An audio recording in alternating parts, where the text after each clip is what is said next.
దోసుకి వెళ్ళాడు. వచ్చాడు. వీడు తినడం స్టార్ట్ చేస్తే ఏమైతే తెలుసుగా, పిండి అయిపోవాల్సింది అక్కడ. అరే నీకు దోశ అని చెప్పి హోటల్ ఆవిడ వీడికి చెప్పింది క్లియర్గా, పిండి అయిపోయింది బాబు వెళ్ళిపోమని. ఆయన వదలలా, ఒక పట్టు పట్టాల్సిందని కూర్చున్నాడు. ఇప్పుడే లోపలికి వెళ్తుంది పిండి కలపడానికి. ఇంకో వింత ఏంటంటే చట్నీ కూడా అయిపోయింది ఇడి దెబ్బకి. For your kind information, sambar కూడా తాగేసాడంట, అయిపోయింది. ఇంత దీక్షగా తింటున్నాడు చూడండి. ఐటమ్స్ అన్నీ అయిపోయినాయి, ఒక్కటి లేవు. ఆమె ఇసుక్కొని హ్యాండ్ వాష్ అటు ఉంది బాబు ఇల్లు అంది. వెనక్కి కూర్చున్న ఆమె వానరమ్మ.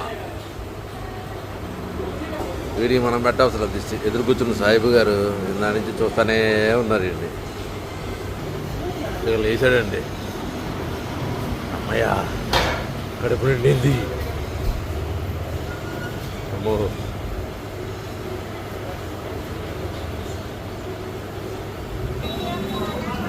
ఇక కడిగాడండి. అమ్మో రెండు చెయ్యే పావుగంట కడిగాడంటే ఎంత తిన్నాడు మనోడు. ఎంత హెవీగా తిన్నాడంటే ఇది ఎక్కడో కాదు, శ్రీ దుర్గా విలాస్, రమేష్ హాస్పిటల్కి ఆపోజిట్ రోడ్, ఆటోనగర్కి వెళ్ళే దారిలో.